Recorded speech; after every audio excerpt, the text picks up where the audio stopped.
တရားနှလုံးသွင်းကြတဲ့ပုဂ္ဂိုလ်များအလွန်မှမှတ်သားစရာကောင်းတဲ့အလွန်မှစဉ်းစားဆင်ခြင်စရာကောင်းတဲ့ဂါထာလေးပေါ့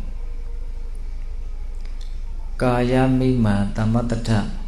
ပရိဇာနာထပုဏ္ဏပုဏ္ဏကာယေတဘာဝံဝိဒိတဝါနဒုက္ခတန္တာကရိတ္တာတဲ့ဒီကဘာပြောတာလဲဆိုတော့ဣမံကာယံဤရုပ်အစုနာမ်အစုလို့ဆိုတဲ့ဤခန္ဓာကိုယ်ကိုကာယဆိုတာအပေါင်းအစုပဲဖောက်ပြန်တတ်တဲ့ရုပ်တဘာဝတွေရဲ့အစုအဝေးဖောက်ပြန်တတ်တဲ့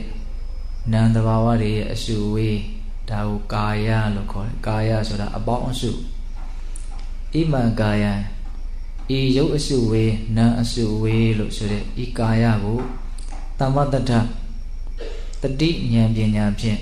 မမကံကဆင်ញံသုံးသပ်ပြီးတော့နေရမယ်တဲ့ငါလို့ဆွဲလန်းထားတဲ့မှားယွင်းစွာမှတ်တင်ထားတဲ့သူလို့ဆွဲလန်းထားတဲ့မှားယွင်းစွာမှတ်တင်ထားတဲ့ဒီရုပ်အစုနာမ်အစုဒီသဘာဝအစုအဝေးကြီးကိုမမကံကသိအောင်တတိတို့ပညာတို့နဲ့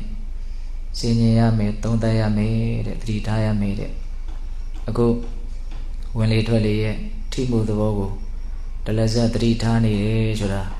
ဒီကာယကြီးရဲ့ဒီဘဝဒီခန္ဓာကြီးရဲ့သဘောတရားတွေကိုအမှန်တိုင်းသိအောင်ကြိုးစားအထောက်နေတာသတိထားနေတာကာယမိမံသမတ္တထဤခန္ဓာကိုယ်ကြီးကိုရှင်ရင်သုံးသပ်ပါတဲ့ပရိဇာနာထပုဏ္ဏပုဏ္ဏပုဏ္ဏပုဏ္ဏအဖမအထထပရိဇာနာထပိုင်းခြားပြီးတော့သိအောင်လုပ်ပါတဲ့ထပ်ပြီးတော့ပြောတာလေးကလေးနဲ့တယ်ဒီခန္ဓာရဲ့သဘာဝကိုပြီးပြင်းပြင်းနဲ့နဲ့ရှိုင်းရှိုင်းအသေးစိတ်ပိုင်းခြားပြီးတော့သိနိုင်အောင်အထက်ထက်ကြိုးစားပါတဲ့နော်အထက်ထက်ကြိုးစားမှလည်းပဲပို့ပြီးတော့ရှင်းရှင်းလင်းလင်းပြတ်ပြတ်သားသားသိနိုင်မြင်နိုင်မှာပါဒါကြောင့်ပရိဇာနာထပုဏ္ဏပုဏ္ဏပုဏ္ဏပုဏ္ဏအဖမထထပရိဇာနာထပိုင်းပိုင်းခြားခြားပြတ်ပြတ်သားသားပြီးပြင်းပြင်းသိနိုင်မြင်နိုင်အောင်ကြိုးစားပါတဲ့ဘာကိုပိုင်းပိုင်းခြားခြားသိနိုင်မြင်နိုင်အောင်ကြိုးစားမှာတော့ဆိုတော့ကိုယ်ခန္ဓာကိုယ်ကြီးရဲ့သဘောတဘာဝကိုပိုင်းပိုင်းခြားခြားသိအောင်မြင်အောင်ကြိုးစားပါတဲ့ဒီခန္ဓာကိုယ်ကြီးရဲ့ပုံမှာတလက်ဆက်သတိထားပြီးတော့သိနေခြင်းအပြင်ဒီခန္ဓာရဲ့သဘာဝကိုပိုင်းပိုင်းခြားခြားသိလာမြင်လာနိုင်ပါတယ်ခန္ဓာရဲ့သဘာဝကိုပိုင်းပိုင်းခြားခြားသိရမယ်ဆိုတာဘာပြောတာတော့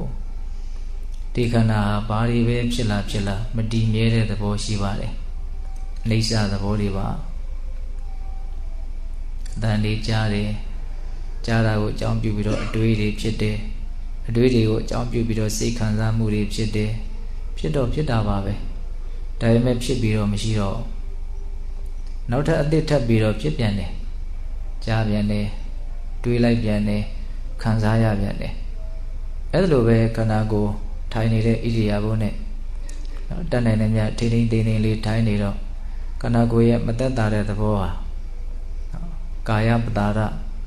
ဖုဒ္ဓဘာယောဒါတွေကိုအကြောင်းပြုပြီးတော့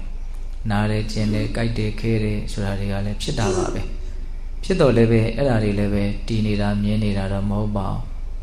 နောက်ထပ်သဘာဝတရားအသစ်ကဒလဇက်ဖြစ်နေတာပဲဘာလို့သူတို့ဖြစ်လာတော့ဆိုတော့